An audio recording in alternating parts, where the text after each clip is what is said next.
All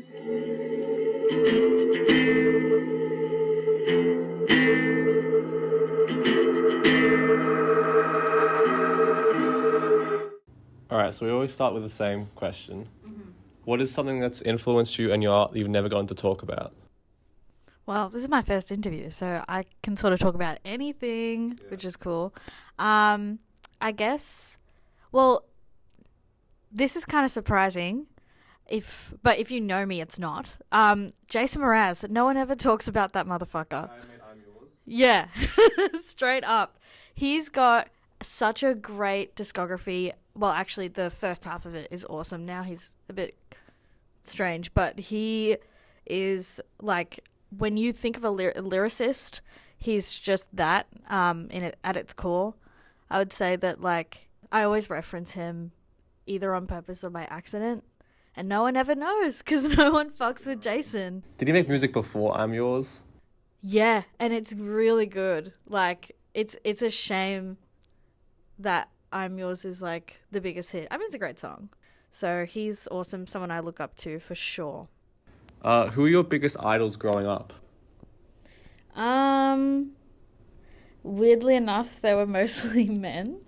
I would say like Billy Joel was a big one. It was most of the stuff that my parents were listening to and their parents were listening to, I guess. So Billy Joel and Paul, Simon and Garfunkel and Paul Simon. I feel like those are people that I would listen to and be like, I would love to make music like this and write music like this. But there wasn't anyone that I really particularly idolized. Yeah, it was more about the art than like the figure. 100%, yeah. Do you think you would ever want to be one of those like Billy Joel type, like this people just like love all that sort of stuff, but without having that like crazy obsessive? Oh yeah. Side, yeah. So he's got it perfect, I feel like. Yeah, because like you don't think about him until like the song starts. You know what I mean? You're not thinking about like what activism is he doing now. Like, I think so. I mean, I don't really know what I want from like a fan base perspective, but like, all I know is that I would love to create a community that like likes my music rather than likes me. I mean, yeah, I feel like validation in my personality is not important. I get that from my friends and my family, but lots of validation is needed for my music, for sure. Yeah. A lot of the stuff that you've put out so far has been covers. How do you decide what you're going to cover and specifically like what artists you would want to cover? Ooh, I haven't put out covers in a long time. Well, I haven't released anything other than on SoundCloud. Yeah. But picking covers, it's literally just like, it's like one way or another. So the first way would be if it's a song that I know people know and I feel like I could do something interesting with it, I will definitely do that. Or I'll just do a song that no one's ever heard of and then basically do whatever I want. Those are more rewarding for me, for sure. I used to cover a lot of like random artists and I wouldn't say they were covers and people would be like, this is a really cool song you wrote, and I would be like, no, it's not. But yeah, there's those two ways. Yeah, I saw you covered an old Corbin song. Oh yeah.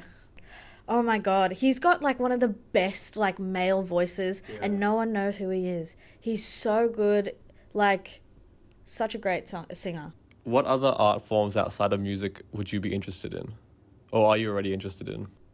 Art forms? I mean, like, I love food. Food's great. Is that an art form? It can be. It definitely can be. I mean, film, but on a very superficial level. I can't categorize film for you and tell you I can't define the word noir. But I would say that film and TV for sure. I love watching movies and TV and even sport as well sometimes. Since the Tillies won. Since the Tillies won. In terms of art outside of music, have you ever worked on anything outside of music that you're particularly proud of, or? I'll be honest, not really. I would say like poetry, but that's just the same thing. Yeah. I mean, I do love drawing. I mean, it won't go anywhere, but it's definitely a way that I can pass the time, or like if I'm anxious, it's a really good way of like it's like a productive way of fidgeting, I guess. Yeah. So, yeah, I mean, I don't really put anything out, though. Yeah. How has studying music at uni affected your own music and your creative process? Oh my God, like, so much. I was not expecting to get so much out of this course, considering that, like, a good portion of it was at home, which was soul-crushing. But I've just learned how to collaborate in a way that makes people feel included, but also that, I don't know, just collaboration is a huge part of basically every process in music. So I've really loved that, and I've been able to make a lot of friends along the way. My whole band is made out of people from the course that I'm in, which is awesome, and they're all so talented.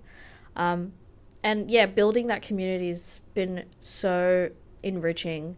And other than that, I just feel like the tools that you get, being a musician is so difficult. And musicians get fucked over a lot, unfortunately. And finding ways to basically know your worth as a musician and know your value and know that you can't really be boiled down to like currency is really good. I feel like unfortunately emerging artists, they always have to sort of figure it out and get fucked over and then learn, which I will too, but at least to a lesser extent. So that's been really rewarding. And so speaking on that, issues with the music industry, if you could remove or change one thing from the music industry, what would it be? Capitalism. That's not the music industry. That's everything. That's yeah, 100%. I just think that, like, actually the one thing that's really playing on my mind right now is that if you get approached by like a promotional company, most of the time they will not promote.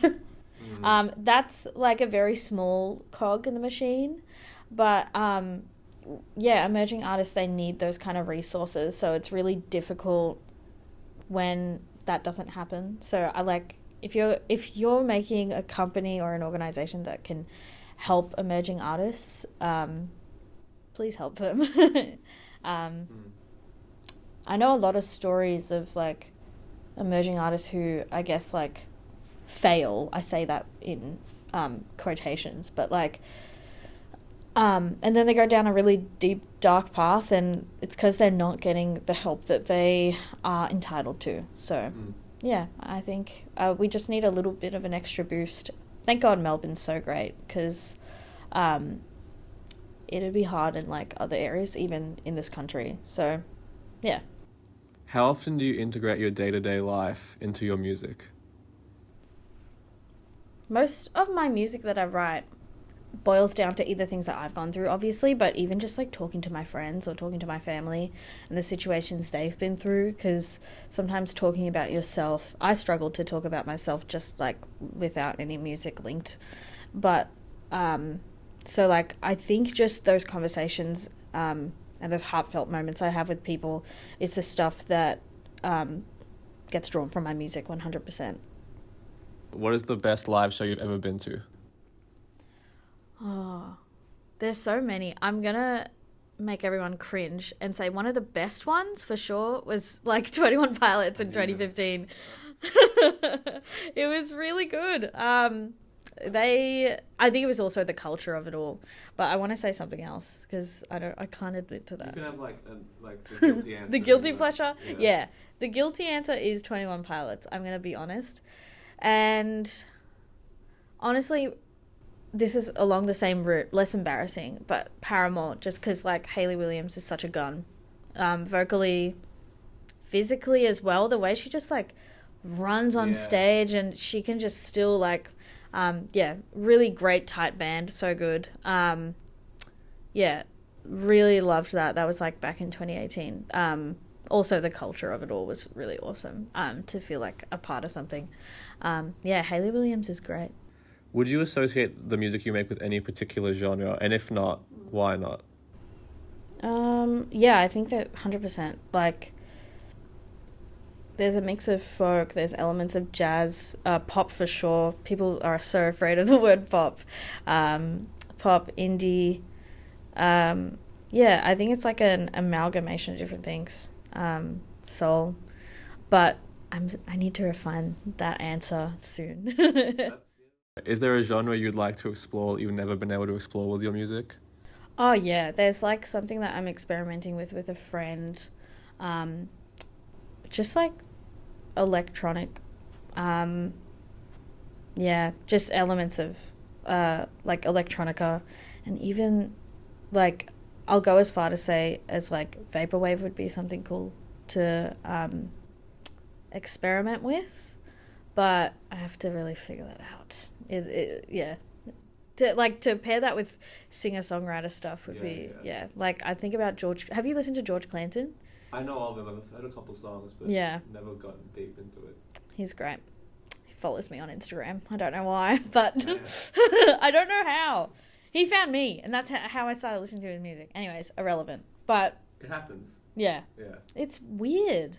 He hasn't stopped following me. Who should we interview next? Araminta, I think she speaks incredibly well in interviews, but also like she's got a really cool perspective. She sings from a really interesting perspective, and she's a great person. Yeah, great music. Nice. Do you have any questions? No. Do you want to talk about anything else or just get anything else out? I'm coming out with new music soon. Yep. That will happen like in the next year. So pay attention to that, I guess. My name's Jade Judd. It will say on the thing. No, that's fine. I presumed. Yeah. I think I talk too much shit.